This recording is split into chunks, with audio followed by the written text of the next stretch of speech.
TV Univates. Para você, para o nosso Vale.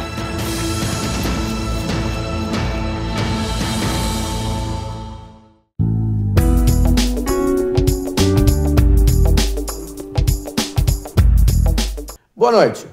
Hoje no nosso programa Gestão SA, temos a grata presença do nosso amigo e colega de trabalho, professor Rodrigo Ulrich. O professor Rodrigo Ulrich vai falar sobre a gestão escolar no século XXI. Boa noite, professor. Tudo bem? Boa noite, Gerson. Boa noite a todos os telespectadores. Tudo bem? Ok. Já para a gente começar, né, como é de praxe no nosso programa, a gente vai pedir um pouquinho da história do professor Rodrigo, que não é de Lajeado, pelo que eu saiba. Isso, não sou aqui da nossa cidade de Lajeado, já digo nossa hoje, né? Mas sou natural de Montenegro, né?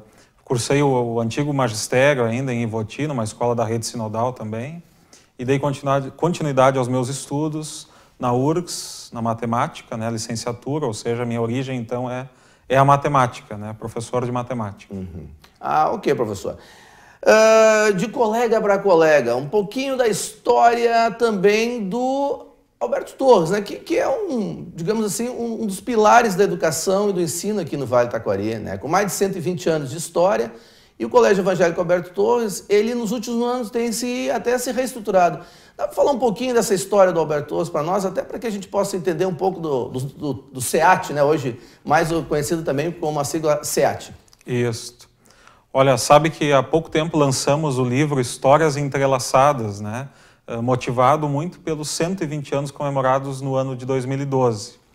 E foi muito bacana esta obra, a produção dela, porque ela foi contada por colaboradores do colégio, com uma caminhada de pelo menos 10 anos na instituição.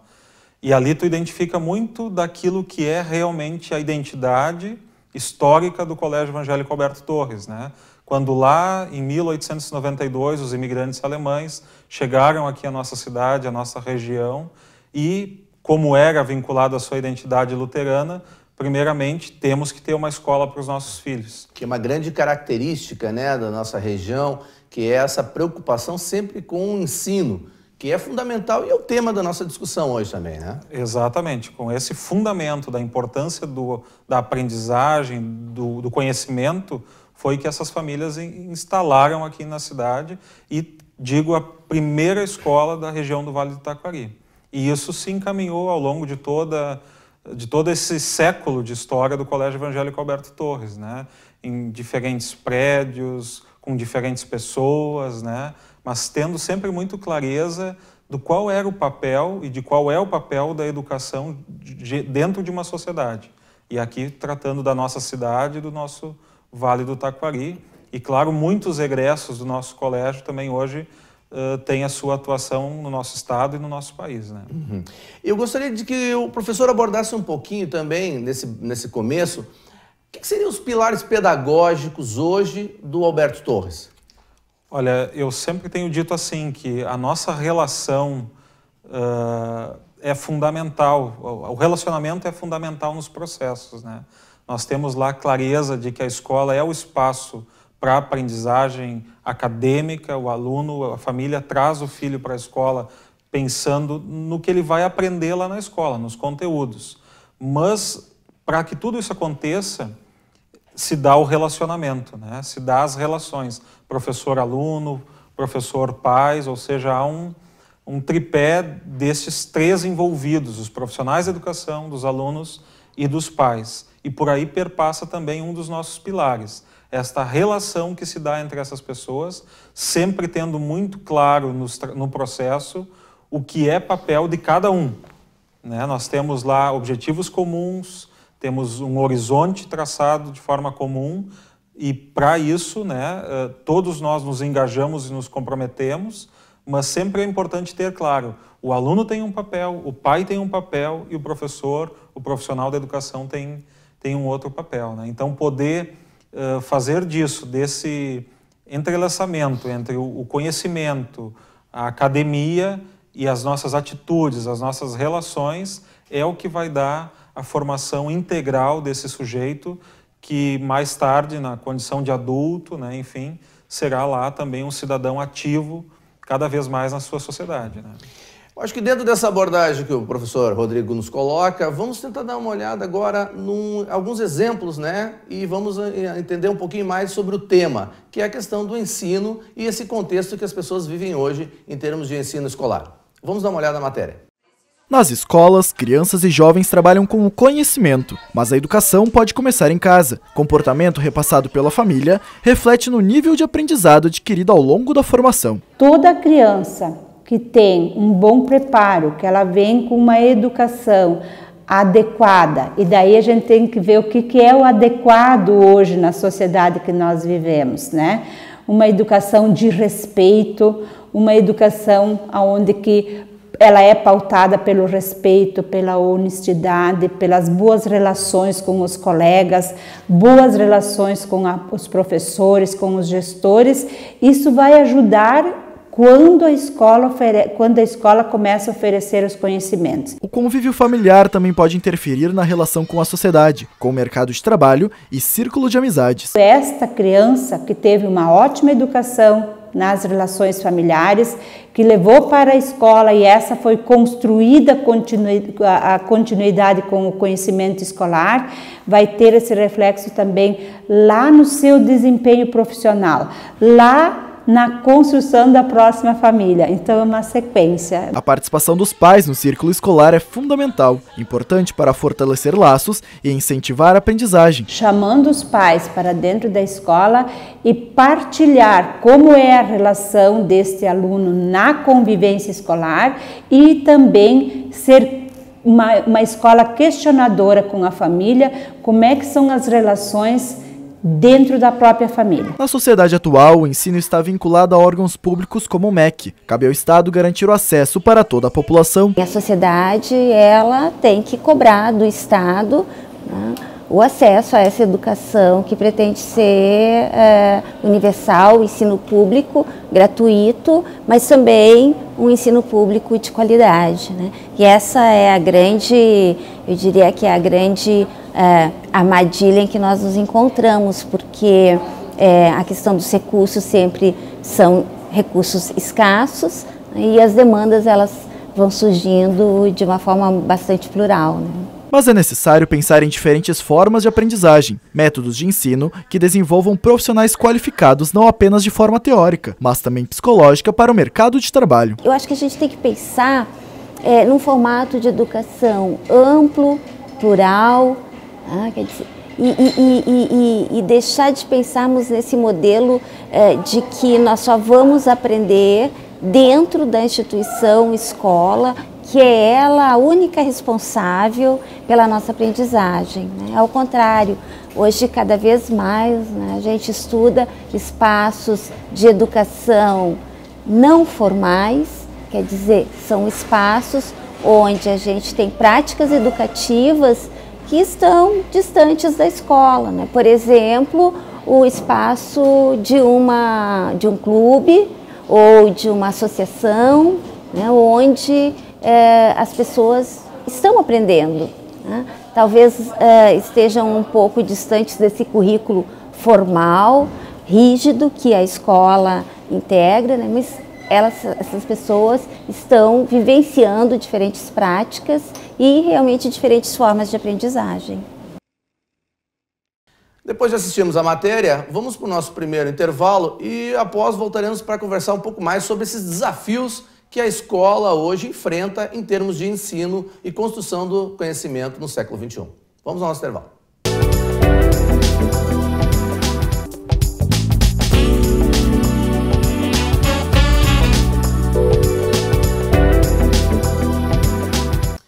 Bem, nesse retorno do nosso segundo bloco, nós vamos conversar com o professor, estamos discutindo hoje essa questão que envolve o ensino. Então, dentro do conceito de ensino tão discutido e tão debatido hoje, nas dificuldades que os professores têm, nós vamos aproveitar para conversar um pouco e explorar a experiência do professor Rodrigo nessa questão que envolve a sala de aula. Como é que o professor hoje enfrenta esses desafios de uma sala de aula? Porque a gente sabe que antigamente existia aquela postura, o professor falava, o aluno obedecia ou entendia, e era cobrado sobre isso. Hoje, a coisa parece que está mais complexa.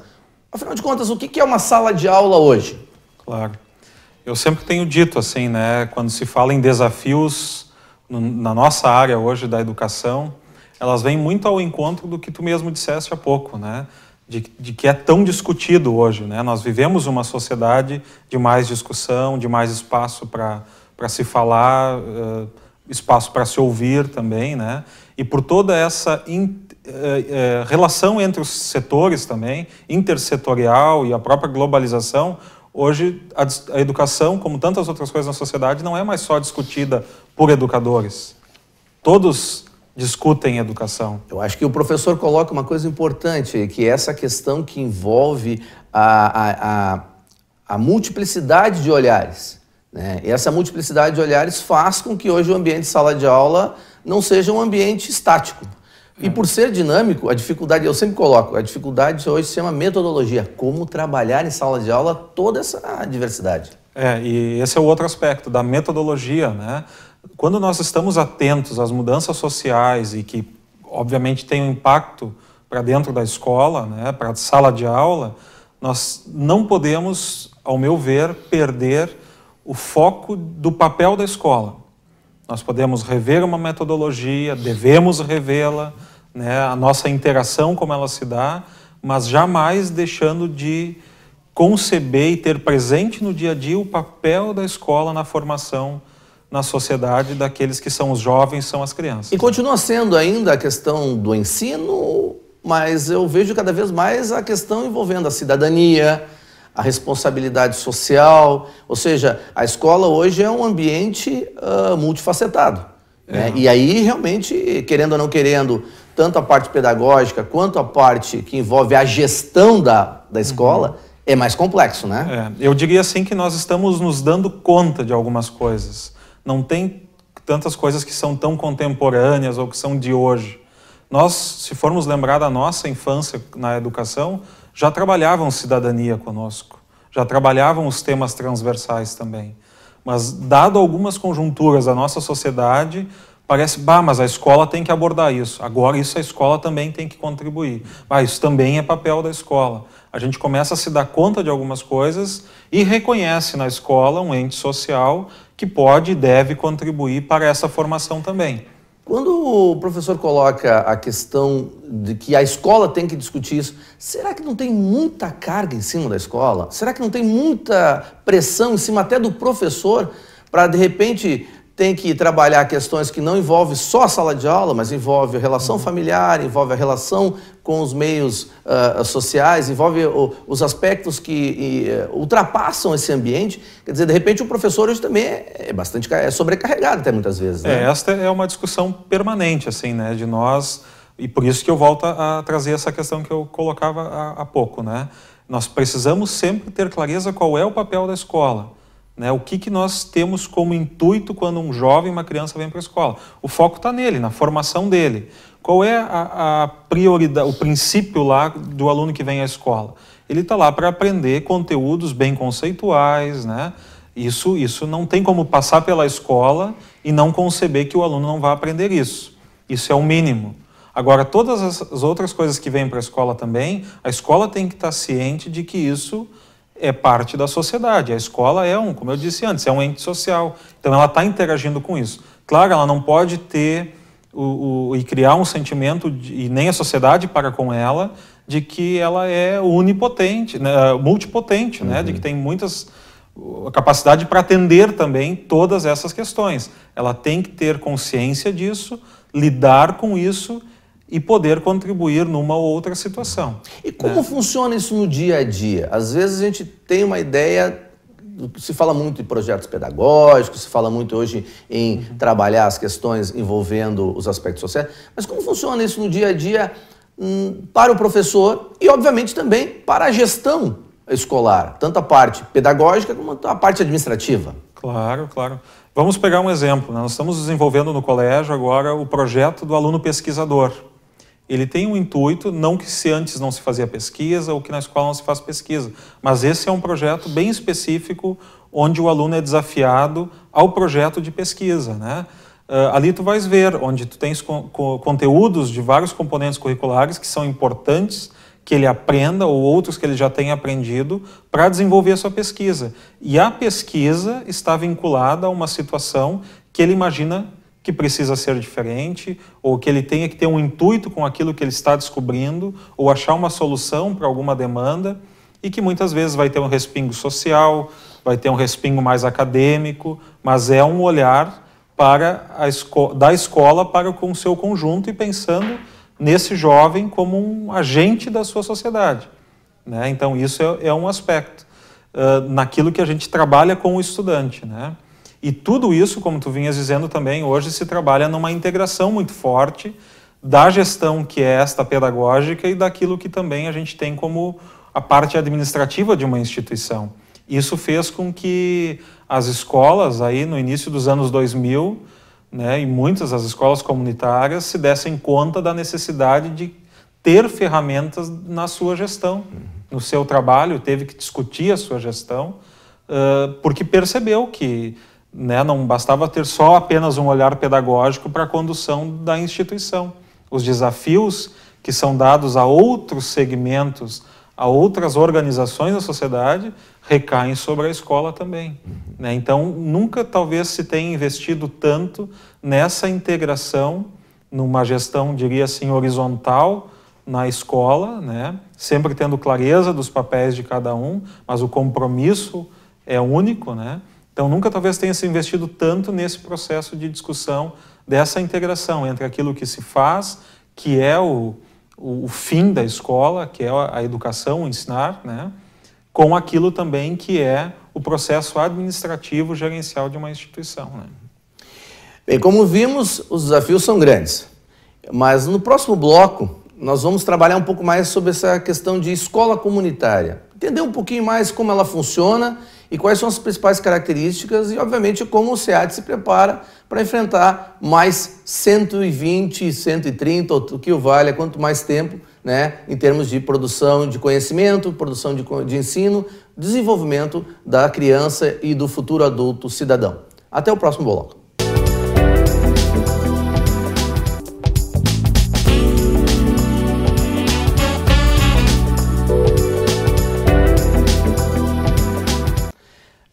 Nosso último bloco, nós vamos conversar mais sobre a questão da escola comunitária.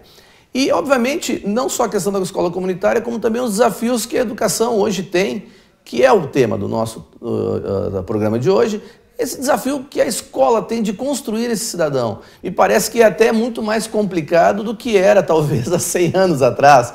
Guardadas as proporções, hoje a escola parece ter um papel ainda muito mais fundamental do que era, talvez até nessa questão de envolver a educação da criança, né?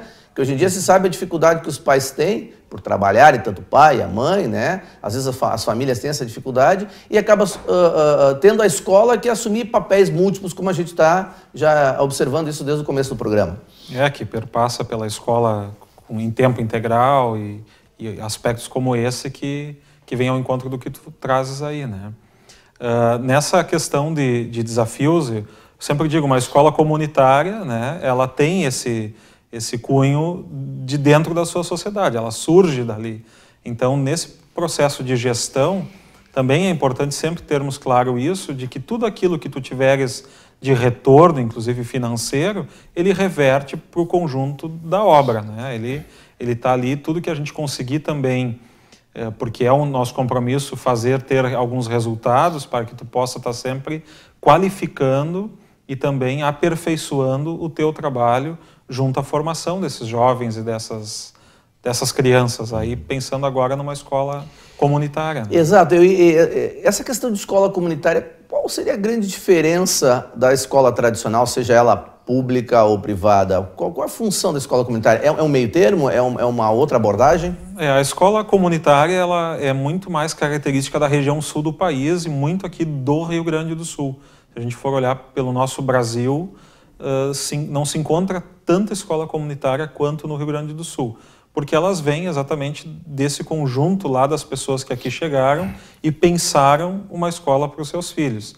Então, era nessa linha, pessoas que queriam uma escola, assim, obviamente, que os pais da escola pública também querem uma escola para os seus filhos, de uma escola particular também.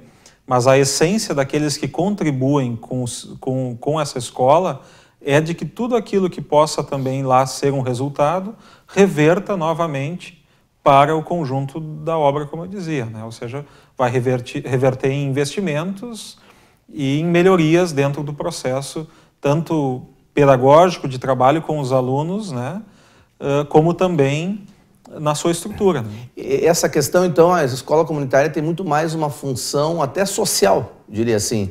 Não só a questão da produção, que a construção do ensino é um aspecto social, sim, mas também a participação comunitária no sentido não só da palavra, mas também da ação perante a comunidade. Exatamente. Tu tens lá grupos importantes que é a Associação de Pais, o Grêmio Estudantil, né, uma gestão, um modelo de governança onde tem um conselho escolar. Então, tudo isso também vem... Seria mais transparente, poderíamos dizer assim? Olha, não sei, transparente né? Não sei se dá comparar ou enfim... Uma escola privada, por exemplo? Porque às vezes tem... Olha, tem modelos de escolas privadas também, acredito que deixem tudo isso muito claro, né? O detalhe da escola privada, onde tem um dono, obviamente esse é o negócio dele, então ele também visa lucro para ele, né? Além de ter o compromisso de educar crianças e jovens, ele também visa... A destinação dos recursos, então, talvez seja muito mais voltado para a comunidade na escola comunitária, com certeza. Com certeza, sem dúvida, né? Isso faz com que, por exemplo, quando se vê prédios de uma escola comunitária, tenha a ver com a fixação desses resultados positivos na própria cidade, na própria comunidade. Na própria escola, exatamente. Isso faz com que tu consiga fazer um belo investimento também na formação continuada dos professores, que hoje também é, assim, uma premissa fundamental, um professor que continua estudando, que continua refletindo, né? Então, isso é possível também a partir disso, desse conceito de escola comunitária. E os desafios do SEAD para os próximos 120 anos ou mais? O que a gente poderia colocar assim aqui? Eu diria assim, nós temos muitos assim, né, no setor da educação, muito até do que nós já falávamos aqui, por tudo aquilo que na escola acaba também chegando, né? Um tema que está bastante assim no momento hoje discutido, de novo não só no setor da educação, mas por todos, é a questão da tecnologia, né? E isso a gente tem feito assim dentro do colégio também, o pensar sobre a tecnologia e sempre lembrando do que eu trazia antes. Qual é o papel da escola? Qual é a função da escola? Né? Isso tem que estar muito claro, de novo, para o profissional, para o pai e para o aluno. Tem que estar claro isso no trabalho, no andamento. E nesse sentido tem coisas que não mudam. Podem mudar, se nós pegar algumas revoluções na educação, a era do livro, né? Hoje são as mídias digitais. Então eu preciso olhar para as mídias digitais, para a tecnologia digital, como algo mais que eu possa estar oferecendo ao meu estudante no seu ensino. Não porque, hoje todo mundo tem um tablet, hoje todo mundo tem um smartphone, por isso eu tenho que. Não, eu tenho que pensar naquilo que é o meu compromisso, como profissional, como professor, como isto pode estar presente para que aquilo que eu preciso fazer tenha ainda mais qualidade. Ela tem que ser qualidade sem isso. Eu acho que o professor traz uma coisa muito importante que acredito que é a grande preocupação de qualquer profissional na área do ensino, que é a questão de como interagir hoje com essas ferramentas que estão à disposição, né? Mas muitas vezes nos questionam, mas por que vocês não utilizam mais o tablet, o smartphone ou qualquer outra mídia digital? Às vezes a questão toda é a metodologia, a forma pela qual eu vou utilizar isso. Né? Esse é um desafio hoje para qualquer professor, seja ele professor de escola, de ensino fundamental ou médio, ou como nós professores universitários. Quer dizer, sempre é uma dificuldade hoje você conseguir interagir, até porque isso aí também pode quebrar a concentração do aluno em sala de aula. Como é que o Alberto está trabalhando esse relacionamento das mídias e utilizando isso como ferramenta, claro, no processo de ensino e aprendizagem? A gente sempre tem muito claro isso, assim, de que o sujeito que está envolvido, então, ali, o aluno, o professor, tenham muita consciência de tudo que está dado ali, né? E que a gente possa entender que existem momentos para algumas coisas, momentos para outras coisas. De novo, essa questão da consciência e da clareza. E que eu faça o que eu esteja fazendo, sabendo aonde eu quero chegar, por que eu estou fazendo aquilo, e não simplesmente porque daqui a um pouco há um um senso social, um consenso social de que isso é necessário e importante. E nós recentemente estive junto a outros colegas diretores, conhecendo escolas em São Paulo, né? E uma das escolas que nós conhecemos, que investiu muito na tecnologia nos últimos anos, me deixou assim algo bastante preciso ali, né? E daí vem essa questão que nós falamos da gestão e da gestão comunitária. Bom, nós encontramos na tecnologia algo que realmente é possível, o professor vê, olha, isso dá para trazer para a sala de aula, ou posso aproveitar. Nós reconhecemos isso, temos que ter a clareza de que vai requerer investimento, né? Não dá para uma escola imaginar, é só liberar o wireless, é só deixar o aluno trazer para a sala de aula, não. Esta escola tem, por exemplo, lá um esquema de monitoramento do que está sendo feito na internet e dito isso, olha, até o Google nos monitora, né? Nós somos monitorados, então, e a escola tem que fazer isso. Então, ao tu permitir que use, ao tu usar, esta organização tem que estar bem clara e tem que estar em funcionamento.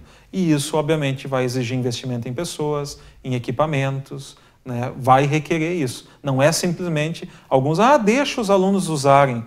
Como? Isso não é inclusão digital, isso não é adaptar-se ou fazer uso de recursos tecnológicos, ao meu ver, né? Bem, como vimos, o professor Rodrigo Luz trouxe uma série de fatores e elementos para essa discussão.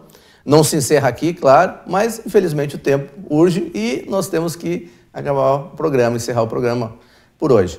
Vamos agradecer novamente ao professor Rodrigo, agradecemos a presença dele, né, o diretor da Escola Evangélica Alberto Torres, e nos vemos no próximo programa.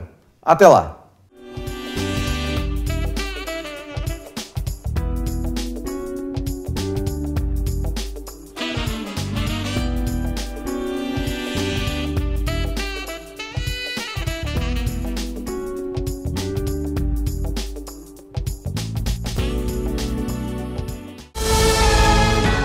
TV Univates. Para você, para o nosso Vale.